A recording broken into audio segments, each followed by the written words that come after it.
Manager, Jude Abdeen, Country Manager, and Joe Malek, Executive Partner. We look forward for your participation and engagement in this program by sending your questions in the Q&A section. And the team from Gartner will try their best to accommodate as much as possible of your questions towards the last 15 minutes of the session. I will pass to Stephanie now to briefly introduce Gartner and the team and to discuss the agenda of today's topic before she passes to Joe to open the session. Stephanie? Thank you, Sultan, and Abu Dhabi Chambers team and leadership. Good morning, everyone. For those of you who don't know me, my name is Stephanie Mitri, and I am handling the public sector in the UAE at Gartner. And I have with me today Jude Abdeen, who is the UAE country leader for public and private sector, and Joe Malek, executive partner and advisor for C-level executives in the region. Now, before we begin, I would like to quickly introduce Gartner. We are the world's leading technology research and advisory. We partner with C-level executives and equip them with insights, toolkits, and advice so that they can achieve their mission-critical priorities and strategic objectives, such as generating more revenue, optimizing costs, expanding their market share, and so on. We have been operating in the UAE for about 10 years and are strategic partners to smart government, ADA, ministries, federal entities, local entities, and we have more than 90% of the public sector in the UAE as partners and clients. In addition, we have also many partners and clients in the private sector, from banking, retail, family-owned businesses, and so on. We have been conducting pandemic preparedness and recovery workshops for all our existing clients on pandemic preparedness and recovery. And because we are facing unprecedented times, and because of the strategic partnership that we have with Abu Dhabi Chamber, we are doing this workshop as well for all the Chamber's members in Abu Dhabi. So at this stage in the UAE, we need to be working on a recovery and post-COVID strategy.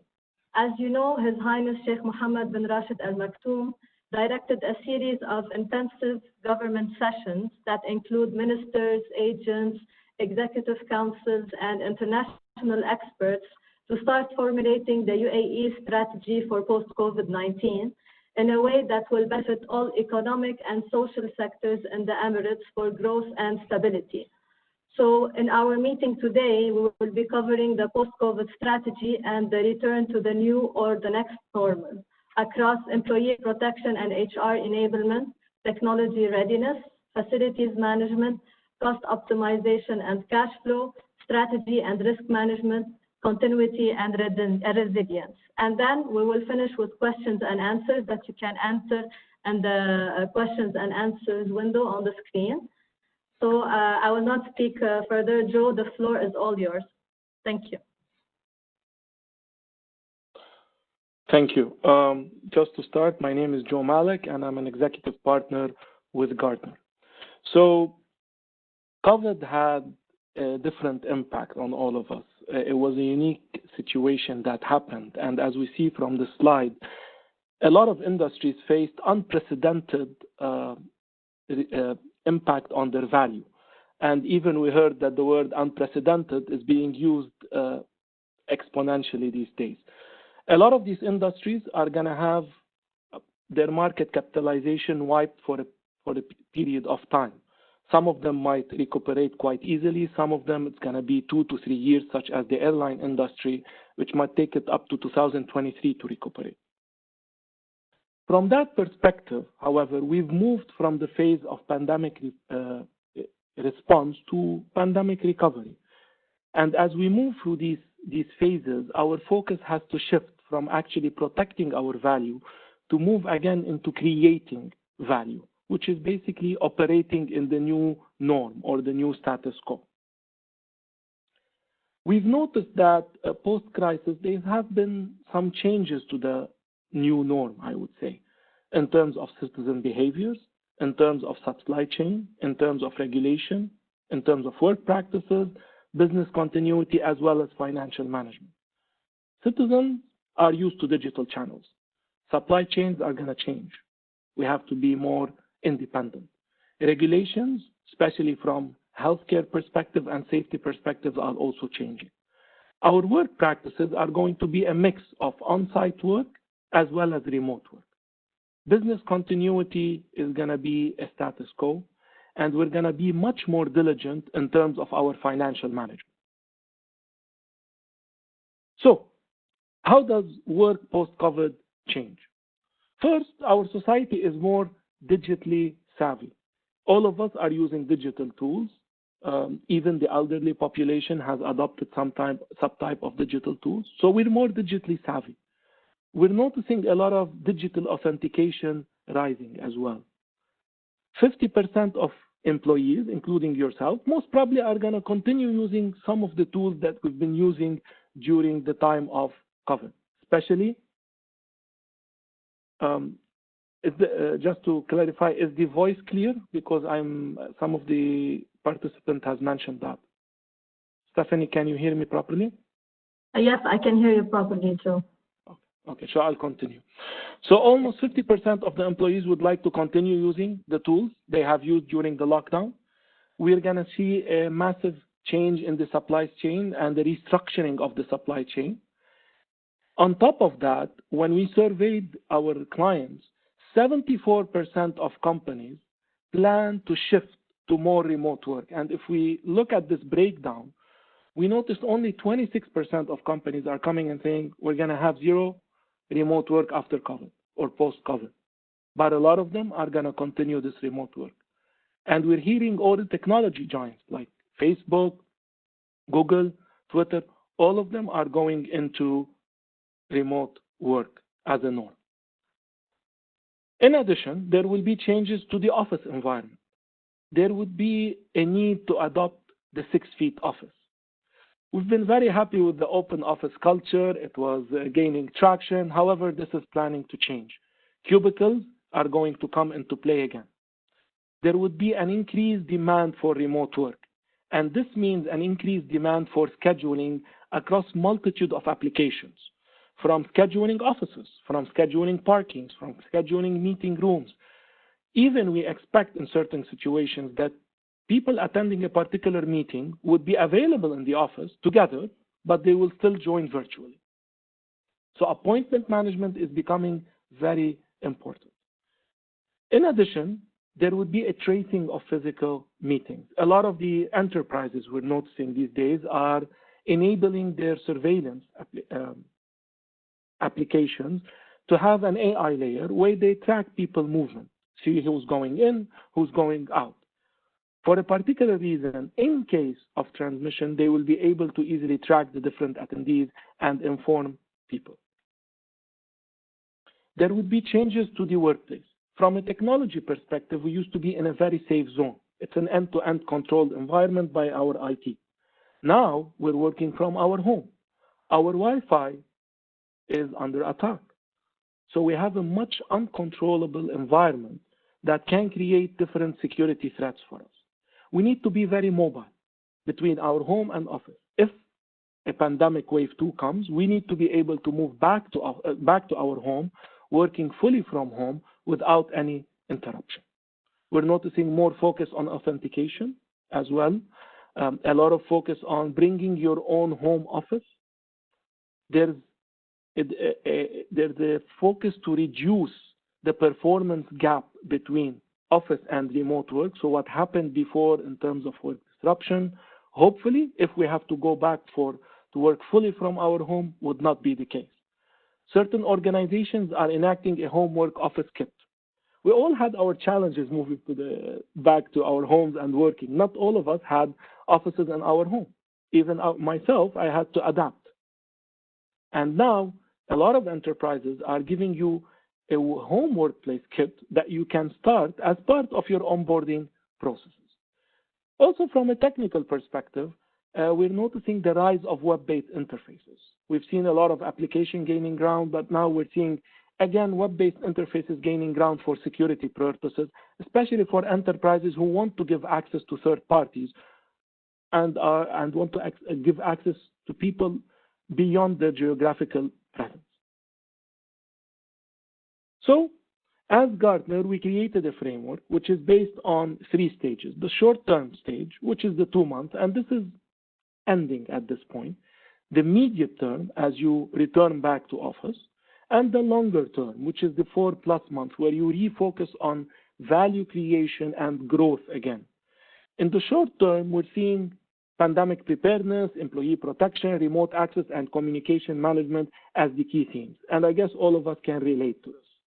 As we move into the restoration phase, we are looking into the work office new modus operandi. We're having more focus on cost optimization, or I prefer the word value management. We're seeing more focus on technology readiness, as well as business strategy reassessment and reevaluation. As we move to the adapt phase, digital transformation, culture change, adaptive governance, and supply-demand change.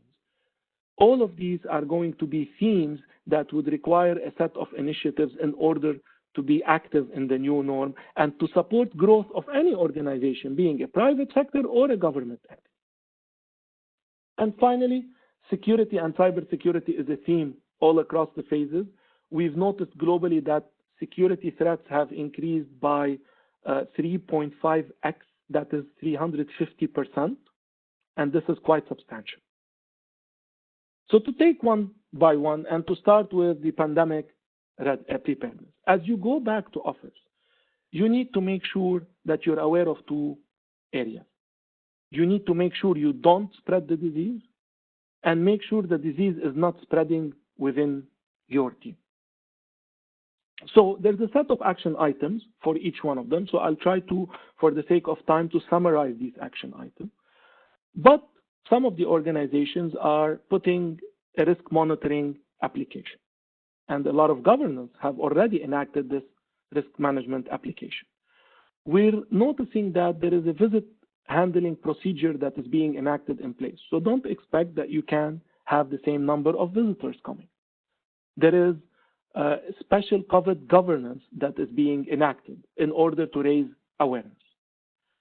You might see in the future a COVID passport or a health passport. It's a topic that is gaining ground a lot in the health space, and it might be a topic that we're going to see more and more happening. If I go to the next box, a lot of entities have stopped their employees from using public transportation and have moved to private transportation. That means they give their employees shuttles. We've seen less focus on working meals. That means you need to reserve in order to go to the shared areas. You need to be very diligent about spreading the disease outside your work environment. So if COVID is being managed, we need to be very careful not to spread it, and we need to remain diligent beyond our work area. And if our parents or if our family members get sick, we need to advise our work. So this is on the pandemic preparedness. In terms of employee protection, there are 3 areas that are changing: the social customs, the health awareness, and the people health management. So first of all, in terms of the social customs, we're going to expect less employees to be allowed into workspaces globally. There would be a time in order to disinfect the workplace. This has started, so if some of you are trying to book an hotel room, you will notice that the room has to be vacant for 24 hours in order to do proper cleaning, right?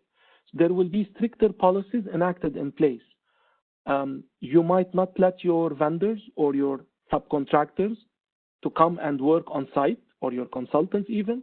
All of these will continue working remotely. There would be minimum physical contact in greetings, and there will be increased awareness of the 6-foot rule. So it's now more common when we're going into an elevator not to wait for others. Before it was viewed as a sign of rudeness. Now it's viewed as a sign of safety.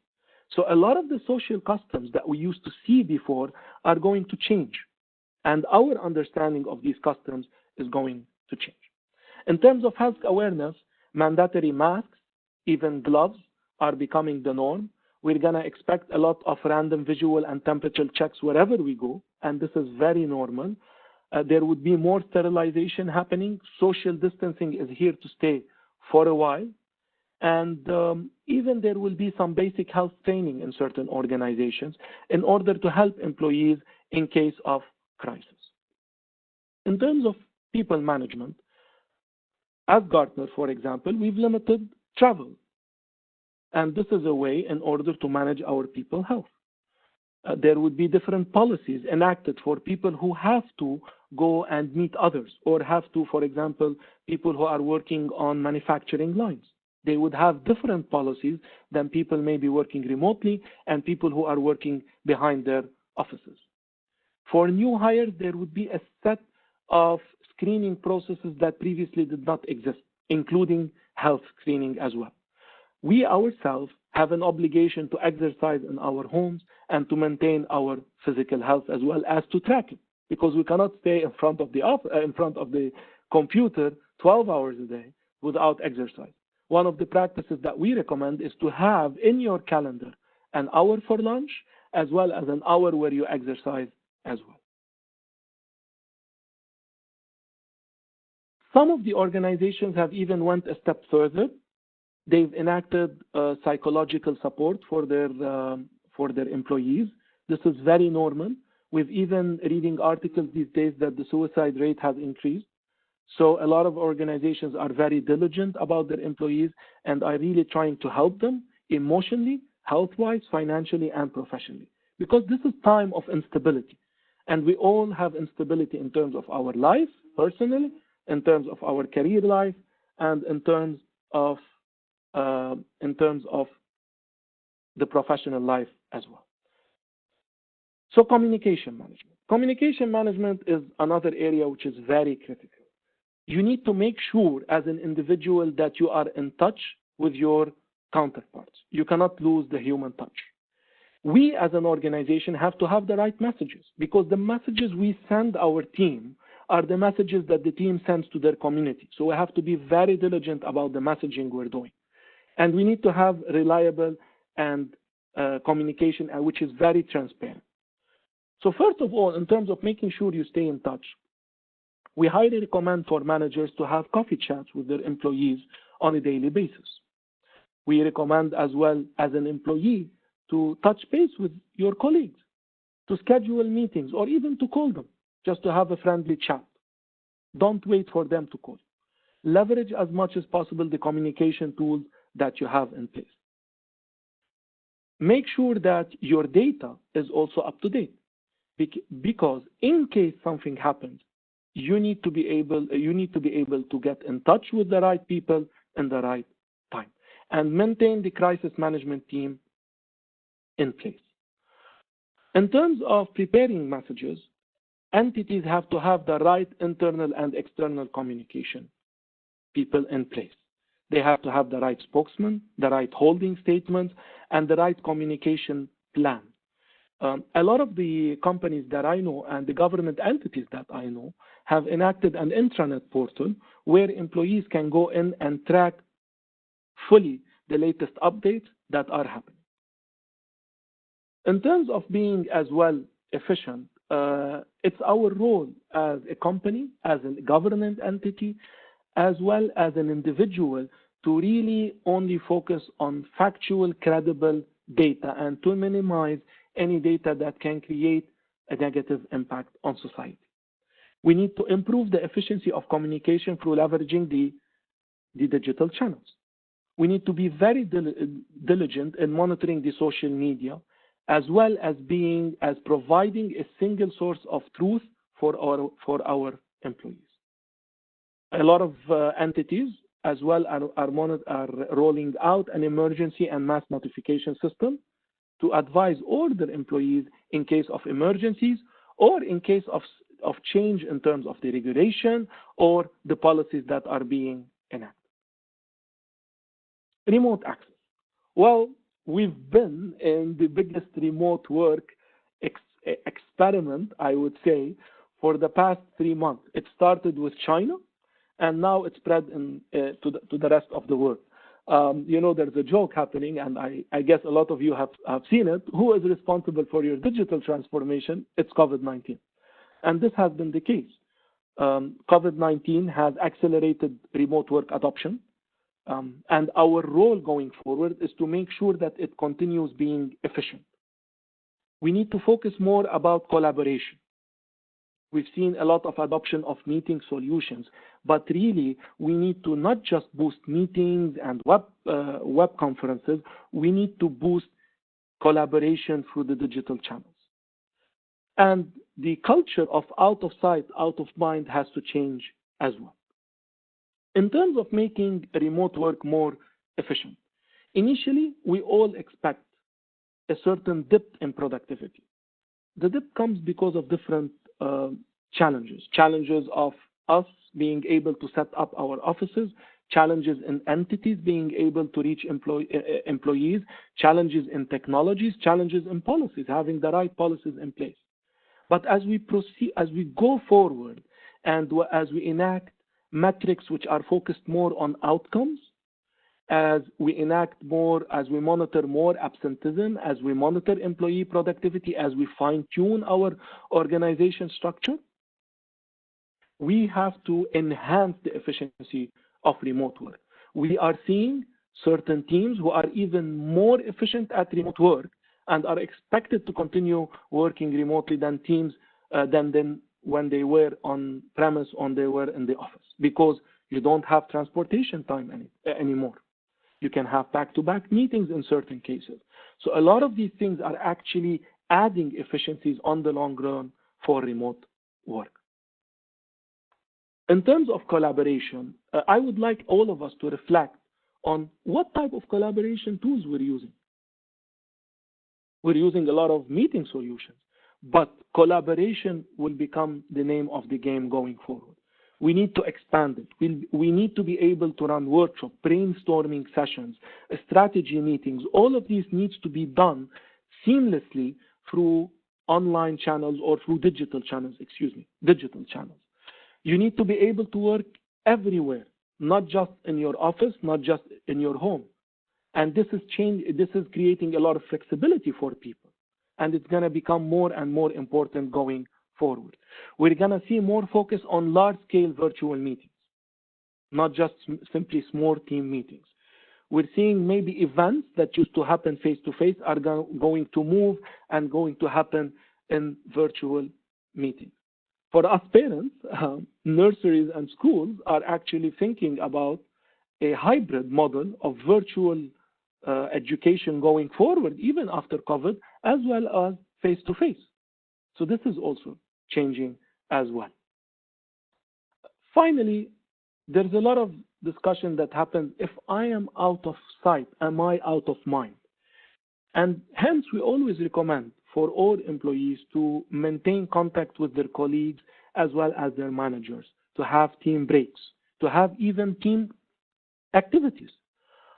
A lot of the meetings that start, and when we talk about remote leadership, they start with an icebreaker or maybe with a game. I know some entities have done a home marathon, which was quite fun, whereby they monitored who of their employees walked the most in their homes during their weekend, and they had a winner. So this is the type of things that are being enacted to keep the employees motivated as well as to keep everybody healthy and engaged.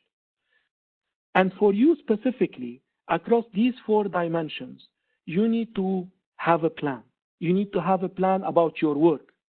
Is your expectations clear with your managers and with your colleagues? Do you have the right priorities? Are you using your time the best way possible?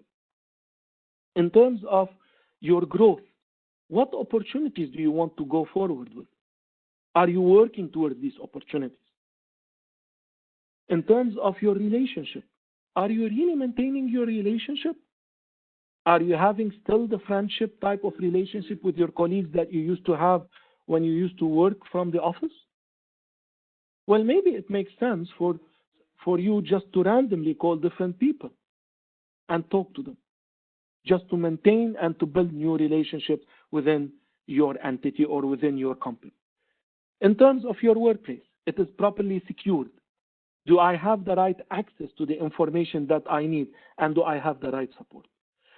So this work from home is here to stay. And we do expect that a lot of entities are going to continue focusing on that area. Facilities. As we move into going back to work and even resuming our personal life, which is beyond going back to work. And I recently had a lot of videos about how to go into hotels, how to go into malls. We expect that there will be significant changes in the work office as well as the facility management. Building access is going to be different. Surveillance is going to be more. Workplace design is going to be different, and there will be a shift in the scheduling. And as I voice over this, I would like you also to look at these videos. So you're going to expect to be screened when you access any building. This can be automatic or can be through somebody taking your temperature. Your movement inside the building might be actually tracked for your own safety in order to make sure that in case you or others have the COVID, there will be ease in contact tracing. There would be a lot of focus on air conditioning enhancement, enhanced filtering, because you need to have the right filters in place to filter out the germs. There would be more focus on sanitization, thermal cameras, access control, and these will be normal in our life. There would be also additional focus on data crunching. AI would look at the data and would make sure that any data that is relevant is properly pooled, properly masked, and gives the right insights into place. In terms of the office, it's going to evolve into what is known as the 6 feet office, where you're going to be expected to be away from your colleagues by 6 feet. You need to be able, even in terms of sanitization processes, in terms of elevators, there would be certain rules and there will be certain markings on the floor that you need to follow. This is very important as well. You need to always clean your desk. There would be less focus on shared spaces for employees as well. As we see in this video, some of the entities are proposing to have a specific sheet that you put on your office in order to reduce contamination. In terms of building access, this might be also limited for specific individuals, not for everybody. There would be pre-appointment management. There would be more focus on chatting and chatbots going forward as well. You might have to book your own office before going there. From scheduling environment, there would need to be focus on shifts. Some employees will come in the day, some employees will come in the night. Even for parents who are looking for flexible conditions, this might be the opportunity where we would notice, for example, mothers or fathers who have to teach their kids, they might have to be with them in the morning during school time or remote schooling, and then have a late shift in the afternoon or alternate. And these are the things that we're seeing. We're seeing a move from the open space into more cubicles and again, shields between the different offices. It is very important as well for every office to focus on the psychological aspect of their employees, because this has created unprecedented psychological stress as well.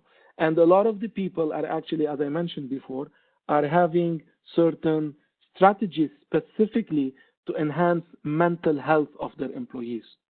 This can be competitions within their home. This can be asking them to take more days off, going through staycations, supporting certain activities, as well as creating icebreakers. Technology is going to continue to be very important, both from a security angle, physical security, as well as cyber security, as well as from a, I would say, resiliency angle. We just mentioned, some of you mentioned, maybe the voice is not very clear. We're going to have more people joining the calls. So we need to make sure that our capacity planning is able to handle the increased load going forward from a network perspective, a bandwidth perspective, an agreement perspective, and more importantly, from our support team. They need to be upskilled in order to meet the new requirements. we have to ensure the technology and the continuity of the most demanded services. As a good practice, you need to look at your services that you provide, and for the critical services, you need to allocate always the right bandwidth. You need to define your priorities, and if it works, keep it working. Don't touch it at this critical phase.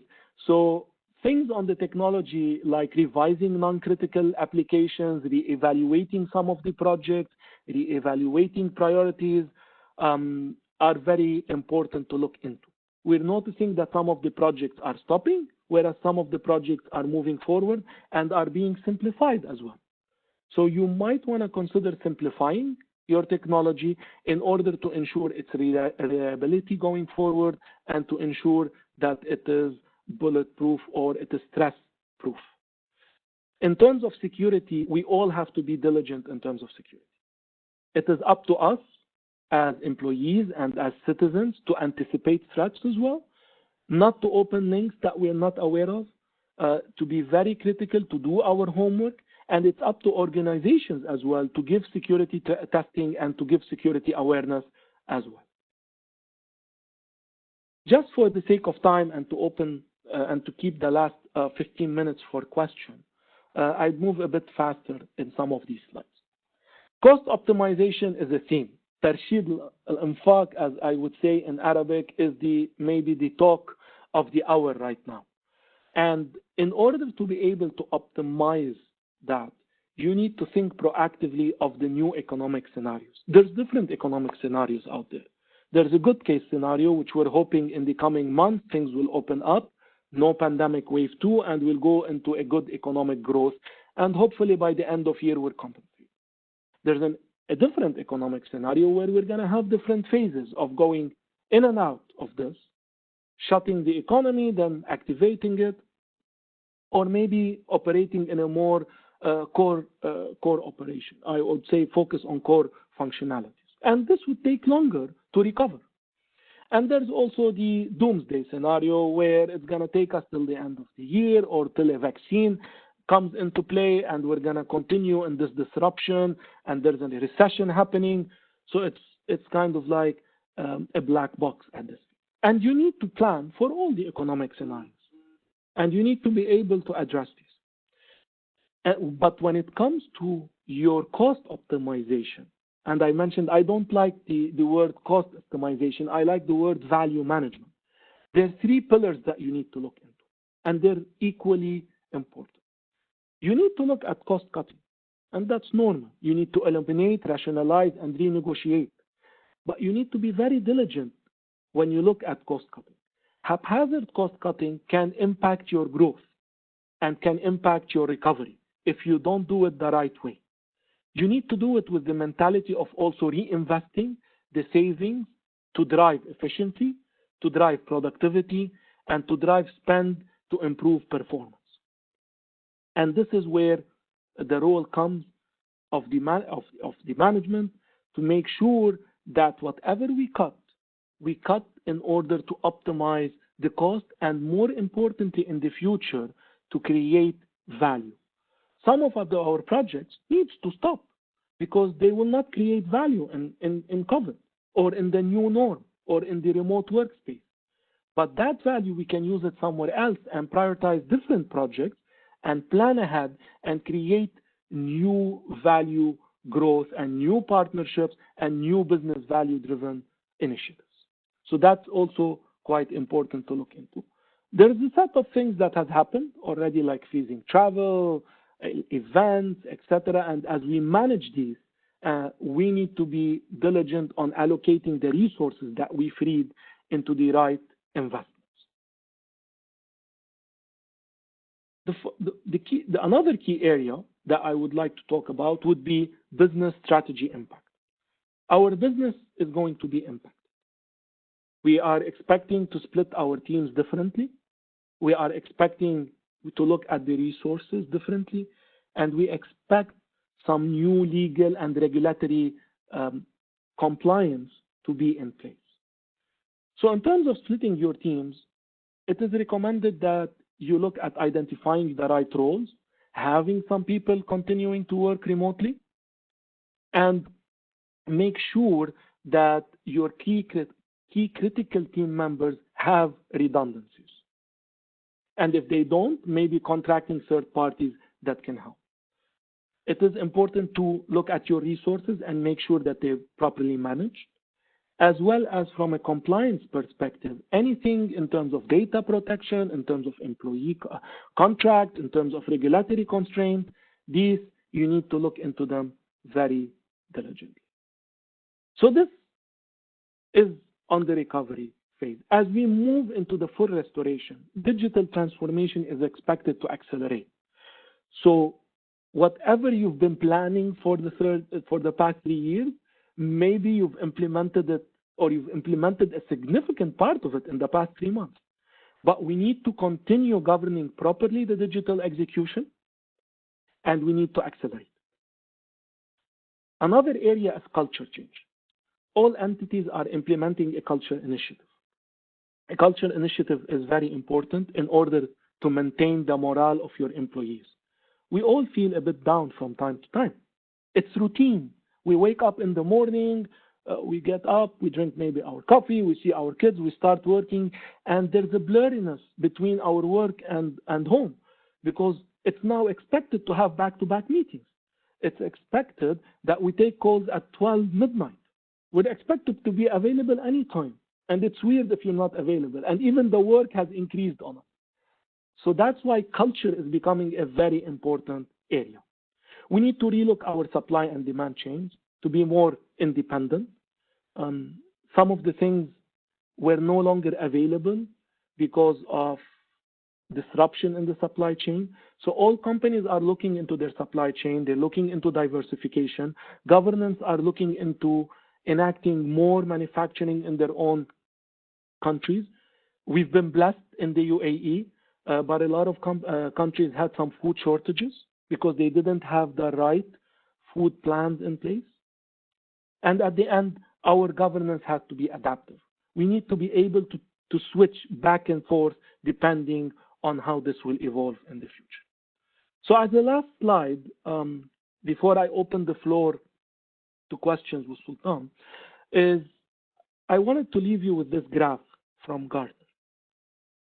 During the response phase, we've overstocked in certain areas, and maybe certain areas we've understocked, right? And this even happens on our personal life as well. Some of us overstocked in terms of food or other products. So going forward, we're noticing several things happening to the different areas. As we go back to recovery and then renewing, we will notice certain areas that's going to rescale, like video conferencing or collaboration solutions.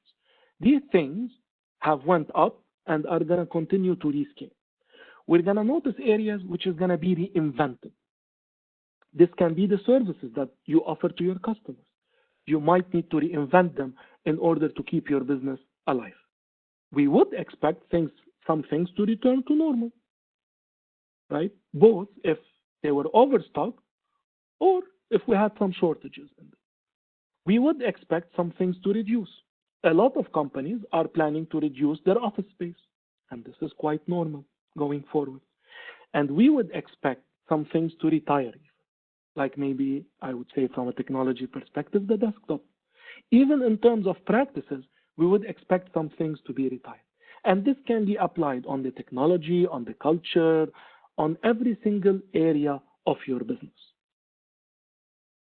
So there's a lot of things that Gartner will support you on, from reprioritizing your project, creating your project plan. I'm not going to dwell deep into these. I just want to open now the floor for questions. Just one thing is I would really recommend that you visit Gartner.com. We have some public information on our coronavirus resource center available for a lot of you, which is really valuable and can help your entities in order to address the current situation. Thank you very much, and please, Sultan, the floor is yours for questions. Thank you, Joe. Very, very insightful, and just on time, like just 15 minutes before the end of the session.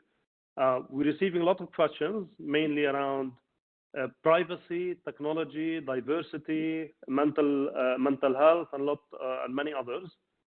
I'm gonna pick a question on diversity. So as you mentioned, with the work from home going to stay for the coming period. So what's the takeaway for parents, moms and dads who are basically trying to mix between doing the education part and doing their work along with a lot of other stuff, and as well the work-life balance. As you said, you've mentioned a couple of times that the workload have increased basically because the office has moved to home. So what's your take on that? Sure. That's a question we're all facing, and that's a challenge we're all facing. In terms of the parents at work, we're noticing a lot of organizations are enacting special programs for them, be it program in terms of providing them certain allowances to get support for their kids, be it program where you have, as I mentioned, flexible staffing or flexible work hours. Going forward, we need to manage our employees and our companies based on performance rather than face time and rather than attendance. So a lot of these companies are letting their employees to select a flexible shift so that the working parents, one of them is working in the morning with her company and another is working in the afternoon with his company.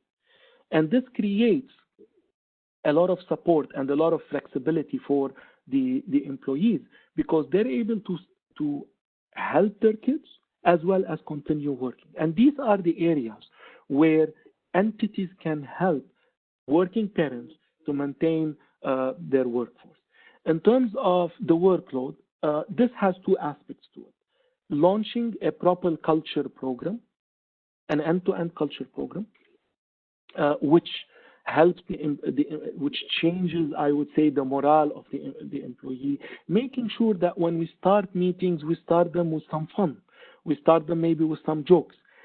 Adding some gamification into the work process as well is very important because it can help. It can also come from the management side as well, whereby we go into enacting this 9 to 5 I would say work frame. What I mean by that, if I'm expected to work from 9 till 2 or from 9 till 5, then the managers, as before, they do not contact their employees or they promote that their employees go offline. That means you are expected to turn off your cell phone after you finish your work, even if it's at the later shift. So these are the things that are being enacted as part of the culture program in order to ensure that employees have the space needed or have the time needed. There are certain companies that are having psychologists and free psychology sessions as part of their healthcare in order to let employees get the right support they need. And it is important that we have a trust relationship with our employees, because this will help them in this changing times going forward. I hope this has answered the question. Yeah, thanks, Joe. Honestly, I need just to pick between the questions because there are a lot around, as I said, privacy and cybersecurity, and but I believe I'll leave this to the end. I'll take a question on what mental promotional strategies are required post-COVID-19. Excuse me, what mental? Mental promotional strategy, like mental strategies post-COVID-19. Yeah. Mental health. Mental health strategies, yes, sure. There's a lot of strategies that are being enacted to help employees out there. And the mental strategy is being part of your cultural change. Some of the mental strategies, as I mentioned, that are being enacted to help employees is that they calendarize a very simple hour for lunch where they can join remotely their colleagues or their friends. There's a lot of forced employee policies that advise employees that they need to calendarize an hour for exercise. And this is calendarized during their day where their managers can see it, and even that is being offered by their companies, like a remote personal training session where they all join and they train together. So these are the type of things that are being done. I mentioned previously there's part of the strategy having some psychological support. There's even peer-to-peer colleague support groups that are being enacted.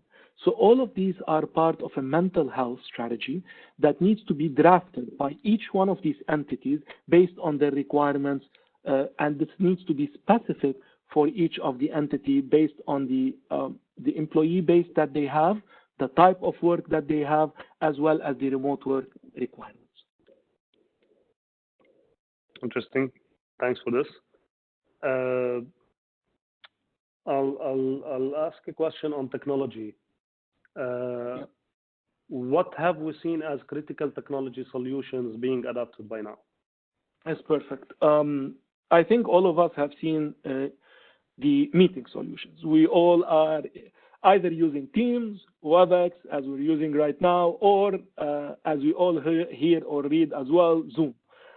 Maybe Zoom has been one of the biggest winners when it comes to not the business side of things just, but also to the side of personal things, where a lot of entities have enacted Zoom solutions for different gatherings or for different social events, or even for weddings, for family events, etc. So one of the things that from a technology solution, we're seeing there's a big focus on meeting solutions. But as we go forward, we're going to see collaboration solution gaining a lot of ground. Because if we're going to develop our strategy going forward, and we need to bring all the management in our organization, or if I'm going to launch a new initiative and I need the whole functional area to be present, this is beyond meeting. This is being able to have breakout rooms, being able to have whiteboards, being able to track the notes, being able to share ideas seamlessly with each other. And this is where collaboration solutions are going to boom in the near future, and going to expand further in terms of their capability as well as in terms of their adoption as well. We're going to notice as well, security-wise, there will be an adoption of new security standards and new security solutions in order to protect the entity and the company information, as well as to protect the employee information going forward. Nice. I have a very interesting question here, Joe. This is not the first pandemic and will not be the last. How long these measures do you think will be required, especially once the vaccine is developed? There's a lot of debate around this topic. There is expectations that this is just the start, that we will expect future pandemics to be into play. So certain best practices will continue as is, especially those related to the digital transformation. We are becoming more digitally savvy. That means if we are going to head back to norm, a lot of us have gotten used to use these digital tools. And a lot of us will continue using the digital tool, because this new norm that we're seeing right now, for the people who are graduating, for the people who are starting their careers in this norm, this is how they are learning to work. So to them, this is the normal, right? That's right. So this is going to continue a lot going forward for a lot of areas of the business. From a social perspective, this is going to be different. There are certain social norms that are going to continue to be best practices, but there are social norms that are going to change and to go back to normal, as I mentioned. This would be, as we see in our graph, and I'm going to refer to it, there would be areas that are going to change. But going to at least what we're seeing globally, and this is beyond technology, and there's a lot of divergent research on it, but there will be significant changes going forward that will continue even with the development of the vaccine. Thanks for this. I believe I still have time for one more question. And yes, this is definitely is of interest to all attendees. And it says, like, what about working remotely partially during vacation? Is this gonna be the new norm?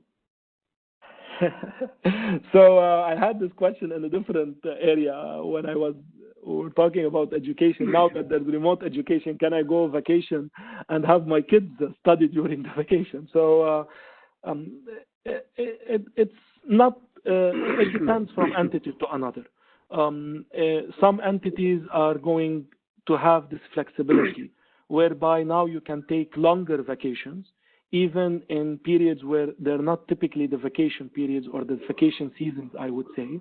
And the expectation is you still give a dedicated time of the week, like 1 or 2 days to work and to handle urgent matters. And some entities will, and this will enable you to have longer type of vacations. So instead of taking 2 weeks vacation, you're able to take 1 month of vacation. And there will be entities that will continue or go back to the standard modus operandi, or what we're seeing right now, is if you take a vacation, you're not expected to be connected. So this will depend on the culture of the entity, the type of the work that is going, but we will see a mixture of both, and each one would have ramifications in terms of your overall vacation duration as well as your compensation going forward. This is very insightful. I believe I don't know if we have more time for additional questions, especially if you want to wrap up from your end, Joe, and before I close. Sure, we still have 4 minutes, so I know Jude would also like to mention one word at the end, and I know you want to mention one word. Thank you a lot for joining this session. Thank you for your questions. Thank you for your collaboration. It was a pleasure for me and a pleasure for the Gartner team to be considered as a speaker for this session. I hope this was insightful for you. For any additional questions, we are available. Please reach out to us, and we will be more than happy to help you on these questions. So Jude, if you would like to have a final word at the end. Thank you, Joe. Thank you, Sultan, for mediating it. I'd like to take this opportunity to thank everyone who joined, and a special thank you to Abu Dhabi Chamber for arranging this. Again, today was a real high-level overview. When we look at any pandemic and what we're facing in the UAE and globally, there's a lot of aspects that affect businesses across industries and affects us both on a personal and professional level. We did get a lot of questions. We hope we addressed a big chunk of them, because some of them were repetitive. For the questions that we didn't manage to cover in this session, please reach out to my colleague Stephanie. She'll be more than happy to support you in addressing these questions, and also to make sure that we cover all the relevant topics to our viewers. We will be sending a short survey out that you can fill and really describe what you found relevant, what are some more areas or topics that you would like to have a deeper dive into. And with that, I'd like to thank you all and looking forward to interacting with you all. Thank you so much. I'll give it to Sultan now. Thank you, Jude. Our time is over. I would like to thank the whole team from Gartner, Joe, Jude, and Stephanie.